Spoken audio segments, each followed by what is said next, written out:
The stars were quiet that night, on the edge of Sector 9, far away from any war or trade route.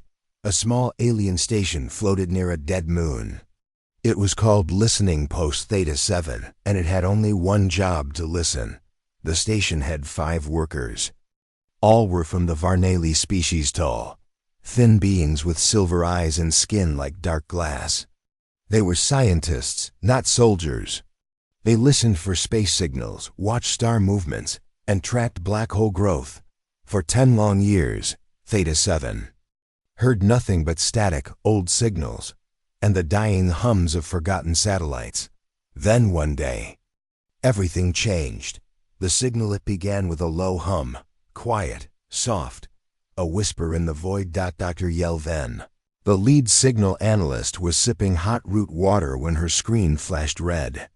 Her large eyes blinked. Error lights buzzed, and the screen showed something strange. Unknown pattern detected. Gravity spike, 0.8 G rings. She leaned forward, confused. No signal had ever caused a gravity spike before. Station log, begin new file, she said calmly. Possible anomaly. Time, 0430. Location, Theta 7.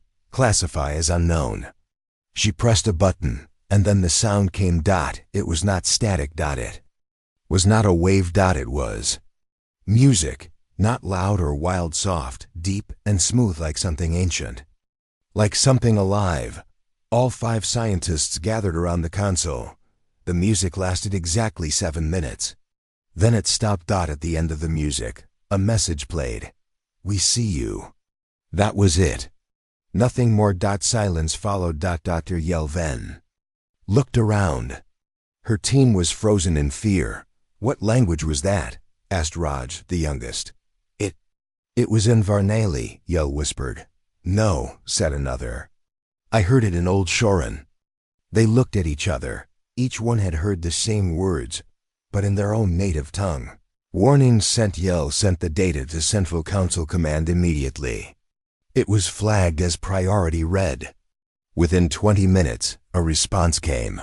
Do not reply to the signal. Lock down all files. This is now under level Omega protection. But it was too late. The signal had already echoed through the sector. Other stations had picked it up. A trader ship near the Helix Edge received the same message, and with it came something else. Something terrifying. The stars near Theta 7 moved, not fast, not violently, just slightly. But space doesn't move unless something is making it move. Theta 7 sensors picked up small shifts in light, tiny ripples in radiation, and faint bends in gravitational pull. Something large, very large, was passing by. But it didn't show up on scanners. It didn't reflect light. It was invisible and massive. The sleeper behind the moon. 2 days later, a Varnali battle scout was sent to investigate the area. The ship, Lancer Wing 1, had a crew of 30. They approached Theta 7 with care, scanning for threats. Commander Real, a battle-hardened officer, took charge. Report Theta 7, he said on the com.yel. Ven responded, her voice tight. We don't know what we heard. We don't know what passed us. But something is still out there. Suddenly, the ship's navigator gasped. Sir, the moon, look at its shadow. The dead moon near Theta 7 had always cast the same shape. But now, the shadow had changed. There was an outline behind it, like a mountain floating in space. But there was no mountain. Commander Real zoomed the cameras. What he saw made his blood run cold.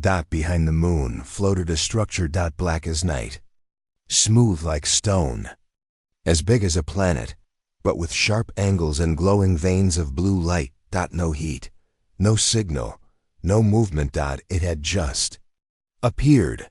The face in the void. The alien structure stayed silent for 3 more days. Scientists called it the object.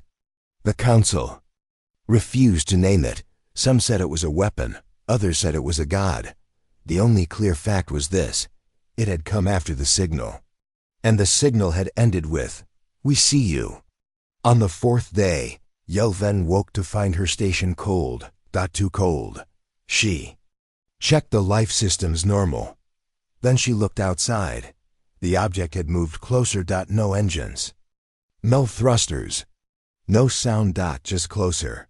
And then something else happened. It sent another message. This time, not music. Not words. A star map. Millions of points of light, connected by golden threads. But at the center, glowing bright red, was one star. Homeworld of the Varnali, the meeting of fear. The council met in secret. They tried to decode the star map. Every planet listed was important homeworlds, trade capitals, lost colonies.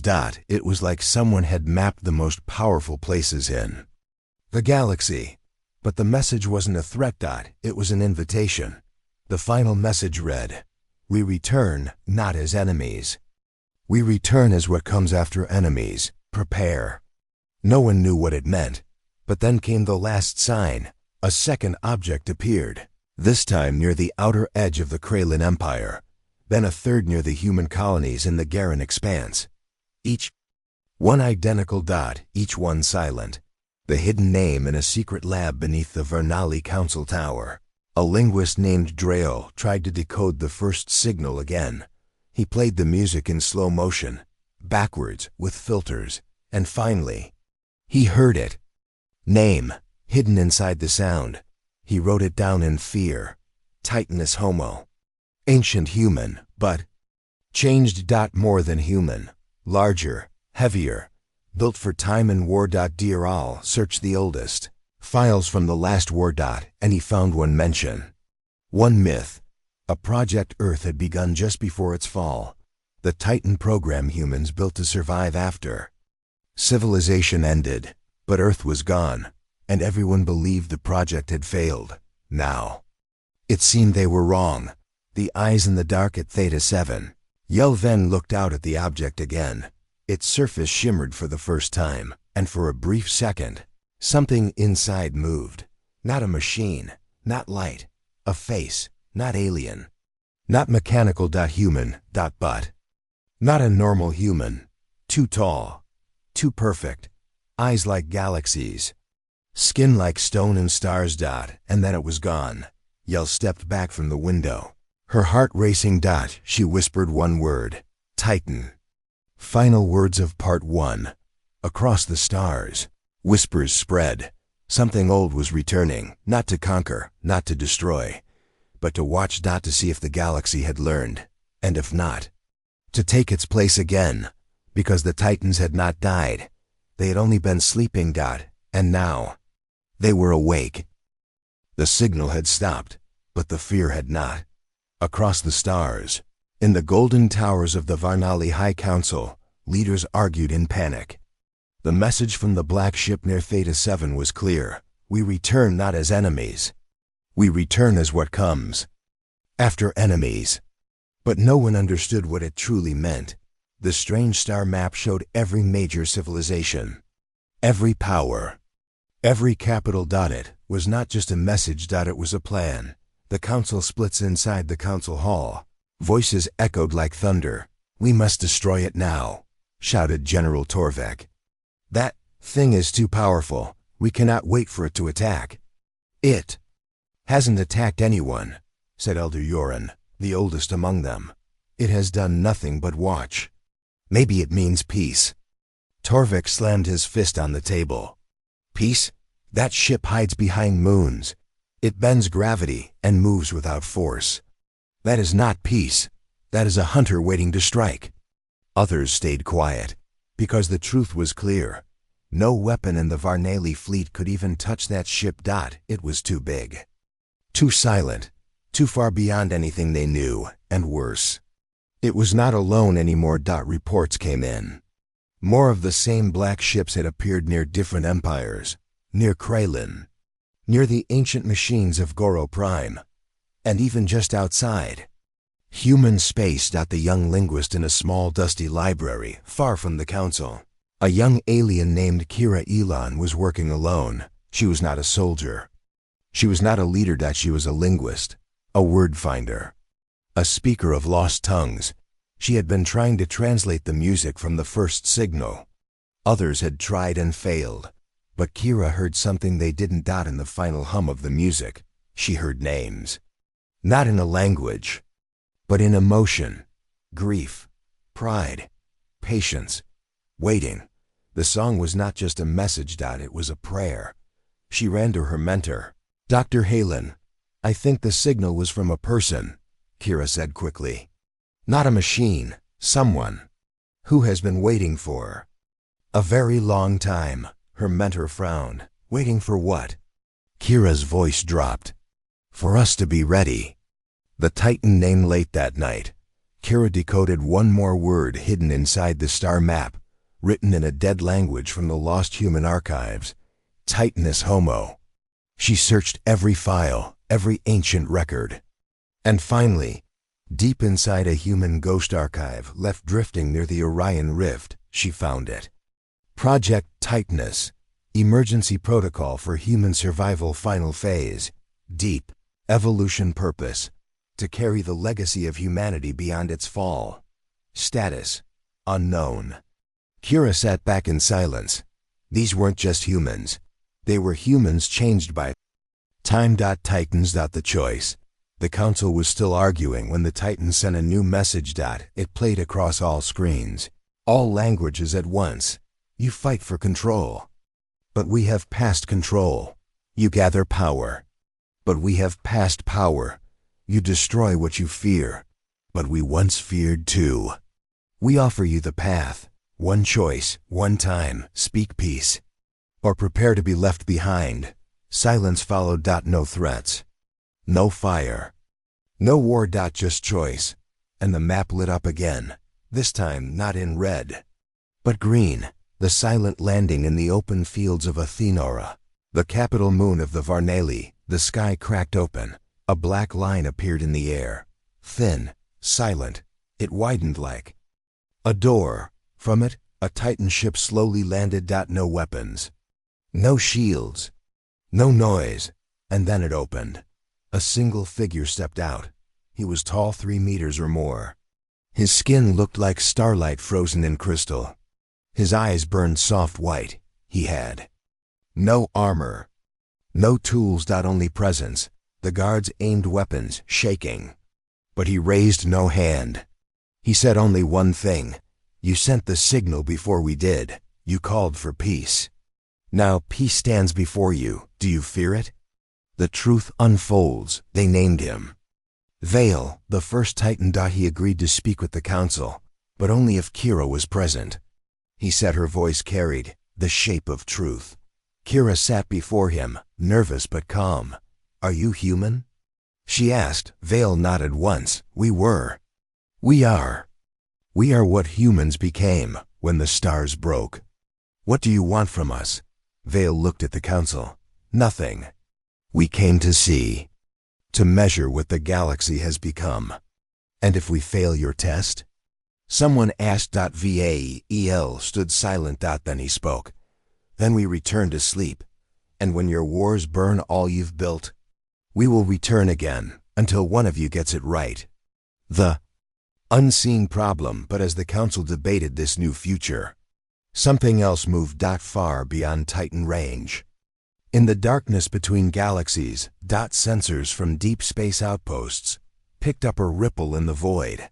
A wave without light, without heat, without mass. Something was eating stars. One by one, stars began to vanish from the edge of known space. Titan. Ships felt it first. And they knew that this time, even they might not survive it. Final words of Part 2. The Titans had returned in peace. But peace was not enough. Something older than war was coming. And it did not speak. It only consumed. Soon, the galaxy would face a choice. Stand with the Titans. Or watch the stars go dark. Forever. The star vanished. Just like that. No explosion. No light. No sound. One moment, it was shining in the night sky over planet Crawlus. The next, gone. At first, scientists thought it was a system error. But 10 other stars near it also disappeared. One by one. Quietly. Not natural. Something was taking them, and whatever it was coming closer. The Titan warning. Kira Elon stood in the Titan ship's glowing chamber. On it he Nora. Titan Vale stood still. His eyes closed. He didn't speak or move for hours. He was listening. Suddenly his head turned sharply. The black gate has opened, he said in a quiet voice. Kira frowned. What is that? Vale looked at her, sadness in his bright white eyes. It is the mouth of the thing that ends stars. We thought it was dead, but it is not, and now it knows. We are awake. Across the galaxy, reports came from every edge of the galaxy. Star systems, entire regions, had gone dark. No signals, no energy. Just silence. Titan ships around the galaxy all reacted the same way. They powered up. Not for war, but for defense. On Kralin Prime, 3 Titan vessels rose from deep oceans. Their giant black hulls dripped with water and time. No one had even known they were there. On the abandoned moons of Goro Prime, 5 Titans stood silently, their eyes glowing, looking out toward the void. Across the galaxy, they were preparing. Gate appears near the center of the galaxy, close to the old human colonies, space bent. Not like a wormhole. Not like a tear. This was different. It was too smooth. Too silent. Too perfect. A giant black circle formed between 2 dying stars. Over 200,000 kilometers wide. It shimmered like liquid. Shadow. The black gate. No one had seen anything like it. It didn't just pull light. It erased it. Ships sent to investigate never returned. Probes sent into it vanished instantly. No signal came back. Only silence. Then something stepped out. The thing that ate stars. It had no name. The Titans called it the Hollow One. Others would call it the Star Eater. It was not a machine, not a ship, not a creature. It was all of those things, and none of them a moving shadow. A shape that could not be looked at directly. It fed on heat, light, energy, life. Where it passed, civilizations died. It did not speak. It did not stop. It only consumed. The council's fear in Athenara. The Varnali High Council gathered again. This time, there was no argument. Fear sat in every chair. What do we do? One leader whispered. Kira spoke, her voice calm but strong. We must join the Titans. General Torvek stood. And if they cannot stop it? Kira turned to Vale, who stood quietly in the shadows. Vale finally answered. Then all of us will vanish, together. The choice given, the Titans offered their help, but they had one rule: no war. No empire. No control. Every species must work as equals, or not at all. Many leaders hesitated. They had spent centuries fighting for power. Now they were being asked to share it, with each other and with ancient humans who had left the galaxy long ago. But then the Titan showed them something. The memory core. Kira was taken into the Titan ship's deepest chamber. The memory core. Inside were living memories, floating images, sounds, voices, a full history of humanity's fall and rebirth. She saw Earth destroyed by its own wars. She saw the Titan program, created by a few scientists who believed that human strength could be more than violence. She saw people placed in deep stasis, changed slowly by time, gravity, and light. She saw Titans born inside stars. To rule, but to watch, wait, help. Until the galaxy was ready. The call across the stars, the Titans activated something called the beacon. A soft pulse went out, stretching across space. Not a signal, but a feeling. Hope. A message carried in gravity itself. The black gate is open. We cannot stop it alone. But together, we can hold the stars. Join us, or be forgotten. And to the shock of everyone, the galaxy answered. Ships left their borders. Walls fell. Empires paused their wars. For the first time in history, they chose unity. Not because of trust, but because of fear and something greater. A chance to survive. Final scene. What comes through at the edge of the Black Gate? Titan warships formed a wall. Massive black giants floating in perfect stillness. Energy charged in their cores. Weapons that bent light. Shields that sang with the voices of ancient humans. And then, the Black Gate opened wider. Something stepped out. Not just shadow. Not just hunger, but intelligence. Eyes like suns. Mouth like a screen frozen in time. The Star Eater had arrived. And now, the Titans would answer. Final words of Part 3. Across the galaxy, the stars held their breath. Because the first contact was over, now came the test. And the Titans would not protect the galaxy. Not unless the galaxy chose to protect itself. The Black Gate had opened. The Titans stood ready. The galaxy waited. But something strange was happening. Even though Titan ships were moving, even though their weapons powered up and their shields glowed, no one had seen a Titan truly fight. Not yet. Not even their enemies knew what they could really do. And deep inside their silent ships, many Titans still slept. Boarding the silence on the orders of the Varnali Council, a research team was sent to board one of the Titan ships near at Hinora. It was called Vigil-9. The ship had no crew signs, no open ports, and no communication since landing. A special team of 10 Varnali scientists, with Kira Elan as lead translator, entered through a single open doorway offered silently by the ship itself. Inside, there was no noise, only light. Soft white-blue light moved through the halls, like a river running through metal. The walls seemed alive, smooth, silver, but warm to the touch. Not a normal ship. It felt like a being. The halls of memory. As the team walked deeper, they saw strange things. Gardens growing under starlight glass.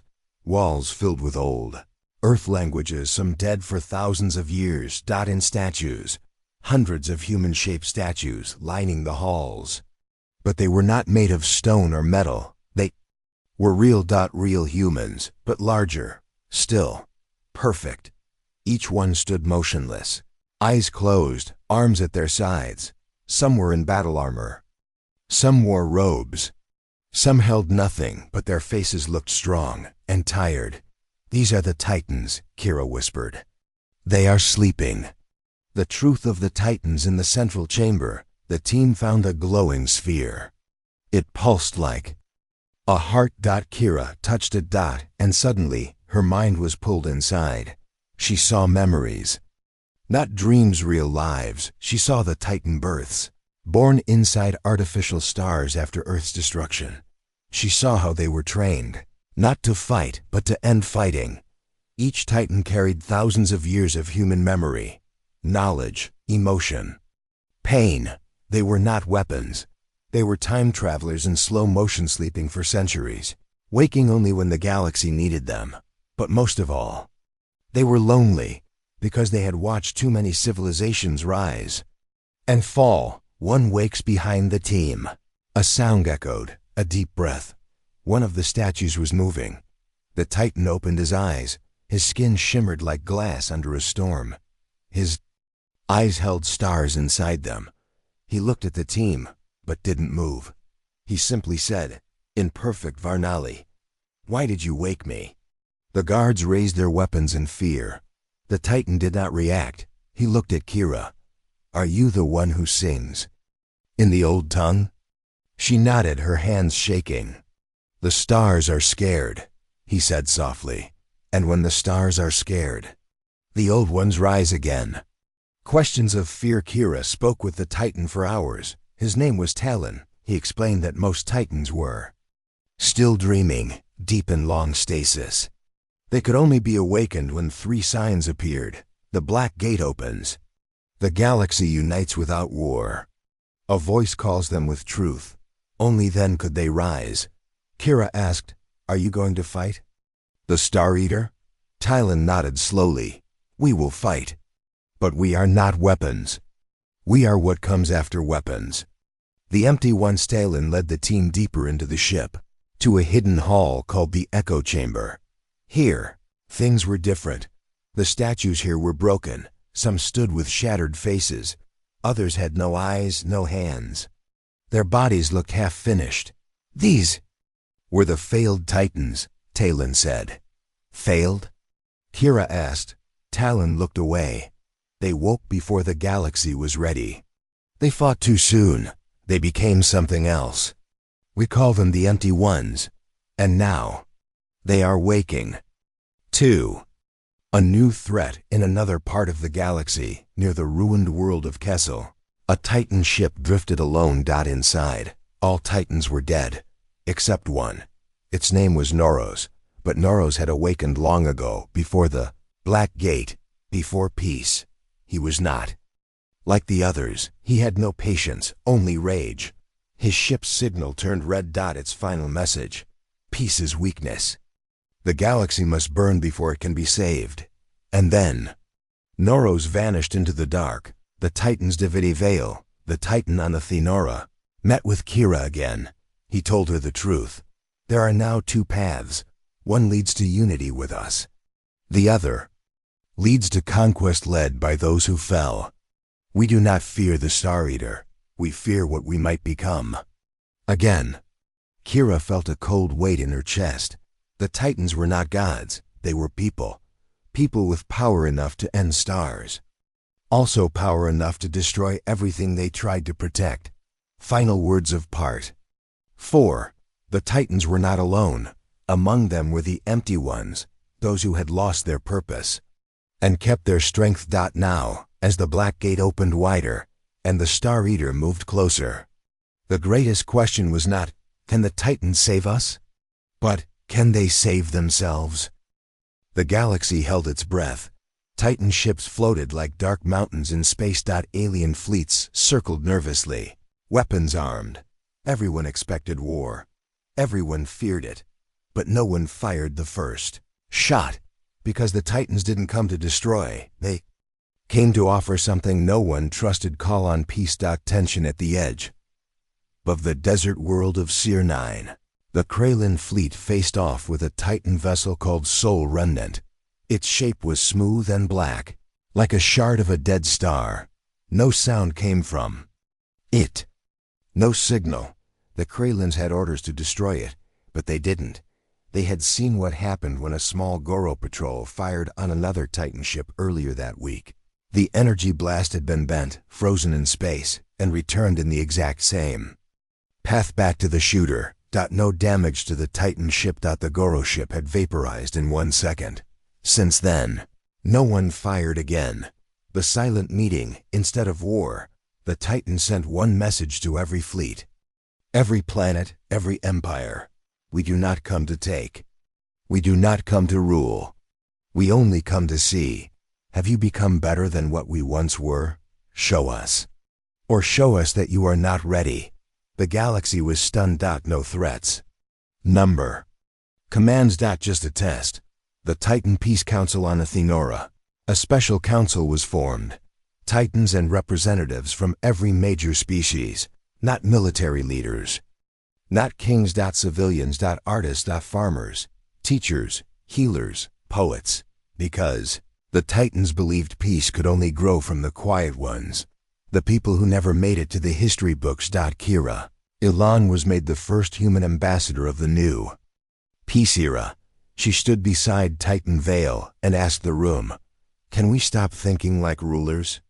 Can we think like survivors instead? And for the first time in 1,000 years, they listened. A glimpse of power still. Many doubted the Titans. Some thought they were hiding weapons. Others believed they were only waiting for the right moment to attack. So Titan Vale made a decision.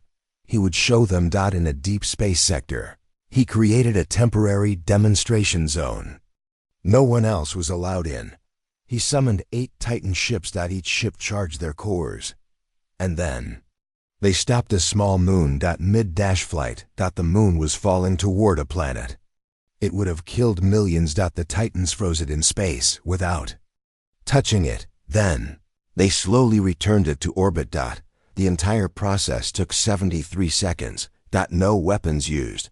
No casualties. Only control. Too much control. The choice repeated after the demonstration. The Titan sent another message. You now know what we can do. We offer no rule, only warning. The true enemy is coming. We need all voices, human, alien, machine, to face it. But we will not lead alone. Choose peace, or walk alone. Trouble from within, but while most of the galaxy leaned toward cooperation, others did not. The Kraylan warlords refused to accept peace. They saw the Titan plan as weakness. They secretly contacted Noros, the rogue Titan, the first of the empty ones. Nayu Aros promised strength, weapons, and fire. All he asked in return? Loyalty. And so the Kraylan warlords chose the path of betrayal. Titans react when the Titans learned what Kraylan had done. There was no anger. No attack, just a message. You have chosen shadows. You will walk them alone. When you cry for help, we may not come. The Kraylan Empire laughed. Until the stars around their capital began to dim. Not from Titan weapons, but from something else. The Star Eater returns. The Black Gate flared again. A second ripple passed through space. Sensors screamed. Gravity twisted.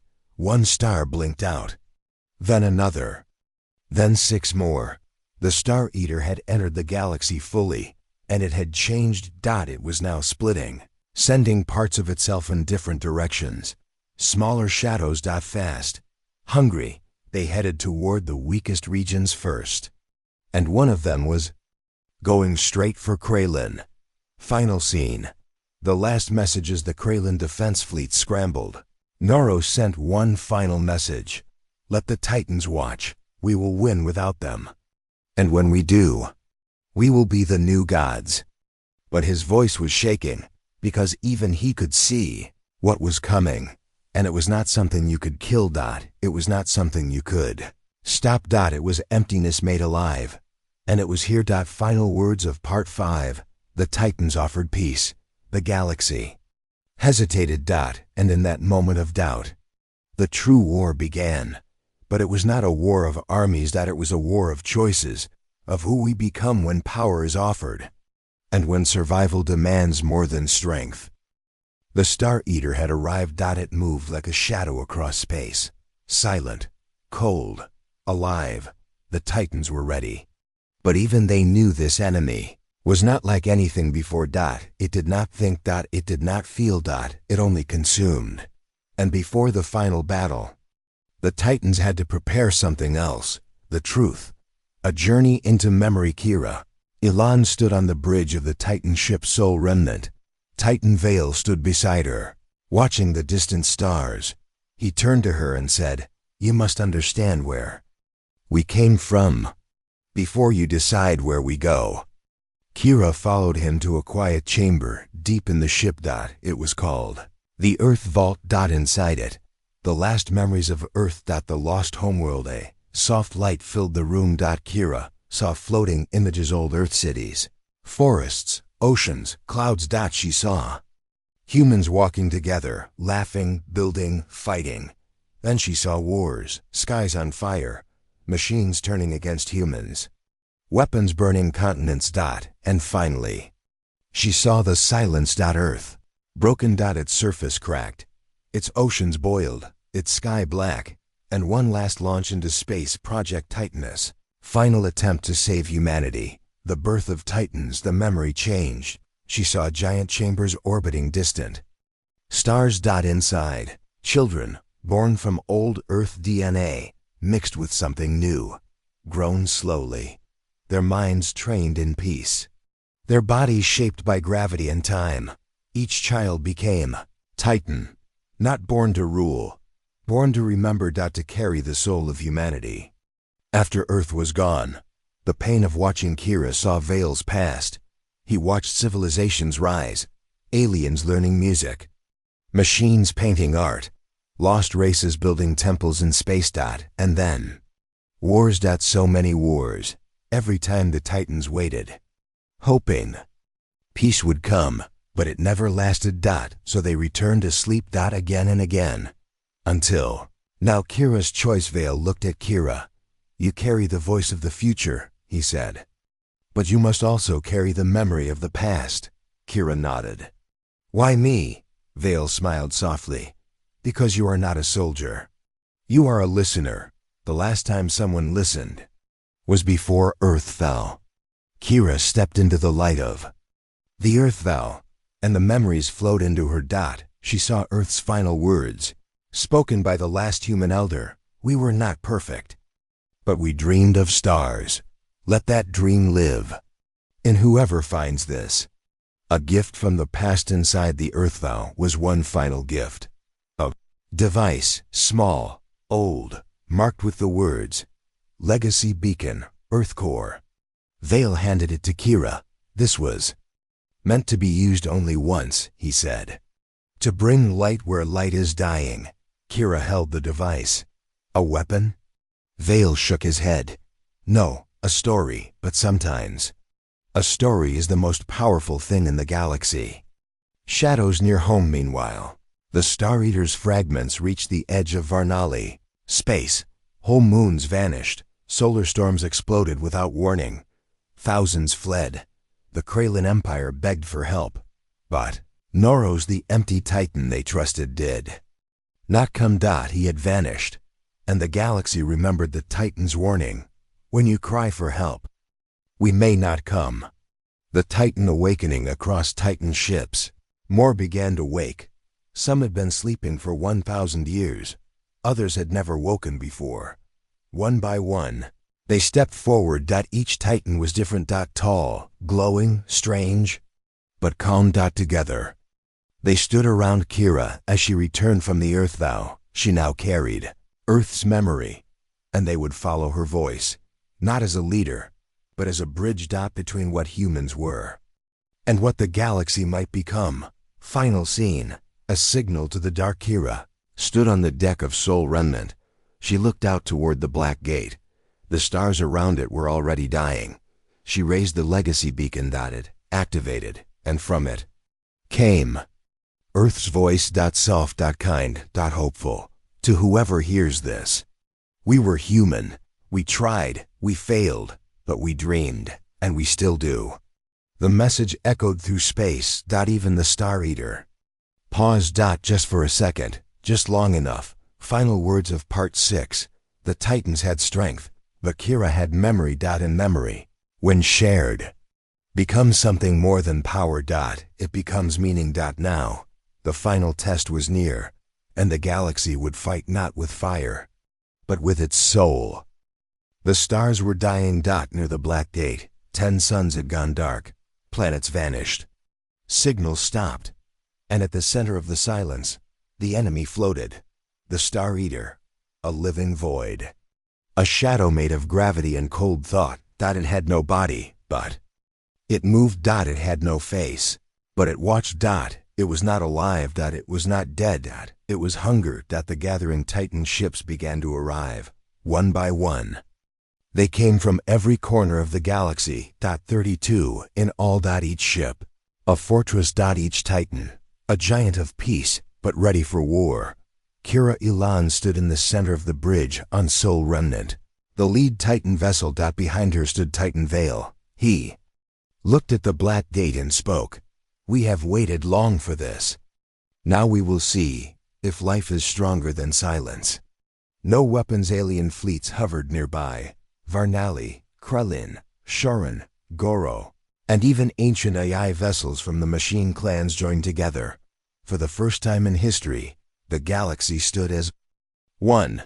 But the Titans had told them, you cannot destroy the Star Eater with weapons. You must face it with what it cannot understand. Memory, music, meaning. And now, as the shadow came closer, everyone wondered if that would be enough. First contact. The Star Eater sent no signal, but it felt. It reached toward the fleets like black vines of dust. One Goro ship disappeared instantly. No fire, no scream, just gone. The fleets pulled back. Titan Vale stepped forward. His eyes glowed white. He lifted his arms, and from his chest came a light, not a weapon, a story. The light of Earth. Vale played the legacy beacon. It pulsed with memories from old Earth. Laughter, struggle, music, art, mistakes, growth, dreams. A Wave of feeling filled the space around the black gate. Even the Star Eater paused, its black form flickered, and inside it, something moved, not a weapon. Not fire, a face. Human-like, but twisted. Broken. Ancient Titan Noros, the Empty One, the traitor. Revealed Kira gasped. Nayu Aros had gone into the black gate, but he had not been consumed. He had joined it. He had given the Star Eater a voice. Now he spoke. You speak of peace. But peace is weakness. You kept sleeping while the stars died. Now only power remains. The Star Eater grew darker, larger. Titan Veil answered. You were one of us, Noros, but you gave up your heart. You forgot Earth. I remember everything, Noros said coldly. That's why I chose silence. The final test. Kira stepped forward. She activated the Earth Vow's final sequence. All 32 Titans stood together, their bodies lit up with memories from all species, all worlds, all people who ever dreamed. The energy was not hot. It was warm, like the feeling of home. The Star Eater trembled. Noros screamed in fury. Your light will fade. He shouted. Kira raised her voice. No, it will be shared. The connection Titan ships joined minds. Each ship formed a bridge sending memories, emotions, songs directly into the heart of the void. The Star Eater tried to push them away, but it couldn't, because it didn't understand. It had eaten stars, but it had never felt a sunrise. It had never heard a child laugh. It had never lost something and chosen to hope again. The shattering. The Star Eater cracked. Its black skin opened. Like old stone breaking. Light spilled out. Not energy, but reminder. Everything that had eaten still lived. Deep inside, every star, every voice, every soul it had taken, now burned inside it like trapped fire. And the Titans sang, not with words, with memory. One final message to the dark. We remember, and so we endure. Final scene. The silence breaks. Noros tried to hold the darkness together, but even he could not stop it. The Star Eater shattered. Its pieces floated away like ash in sunlight. And inside the wreckage, a small glowing spark remained. Not death, a second chance. Final words of Part 7. The galaxy had not won with power. It won with memory. With what made life more than survival. The Star Eater was not killed. It was changed. And now, in the calm after the storm, one question remained. What comes after survival? The Star Eater was gone, not destroyed. Transformed. Its black shell had shattered. Its hunger had ended. Now, it drifted silently, a soft light in the dark, like a child born from the ashes of a storm. The war that never truly happened was finally over. A galaxy changed across the galaxy. Peace spread like morning light. Empires paused their wars. Fleets stood down. Borders blurred. Not because of fear, but because something greater had been seen. Billions had witnessed it. The Titans choosing peace. The galaxy choosing memory over fire. And the darkness itself choosing to change. The return of the Titans. Kira Elan stood with Titan Veil on the fields of Athenora. The ground was quiet. The stars above glowed peacefully. Other Titans stood nearby, silent, glowing softly. Their mission was complete, but their future was uncertain. Some wished to sleep again. Others felt hope. A new voice. Kira stepped forward and spoke to the council. To the people, to the galaxy. The Titans were never our saviors. They were our mirrors. They showed us what we might become if we choose patience, memory, and meaning. Now it is our turn to lead, not with ships, but with understanding. The council listened. And for the first time in history, they agreed. Titan legacy. The Titans made one final gift. They left behind something called the Archive of Becoming. A living library of every world they had visited. It held music, stories, languages, laughter, failures, and dreams. Not just human dreams, but dreams from every race that ever looked up at the stars. This archive was open to all. Free. Forever. Kira's Decision Kira was offered anything she wanted. Power, title, home. She asked for only one thing. I want to go to the edge of the galaxy. I want to see what lies beyond, where no one has ever gone. Titan Vale smiled. Then I will go with you. He said. The departure a small vessel was built. Not a warship. Not a throne. Just a ship for travelers. Kira stepped aboard with Vale and a small team of artists, thinkers, and explorers, one from each species. Together, they left the core worlds. Past the old human sectors, past the edges of starlight, into the dark, not to fight it, but to light it. Final scene. The dream lives far beyond known space. Kira looked out the window. She saw no stars, only black, but she smiled because she remembered Earth. She remembered the Titans. She remembered the first time she heard a song hidden inside a signal. She turned to Vale. Do you think the dark ever ends? She asked. Vale looked ahead and said, the dark doesn't end, but it waits for someone to bring the dream. And their ship kept flying into the unknown, carrying the one thing the galaxy could never destroy. Hope. Final words of the saga. The Titans were not gods.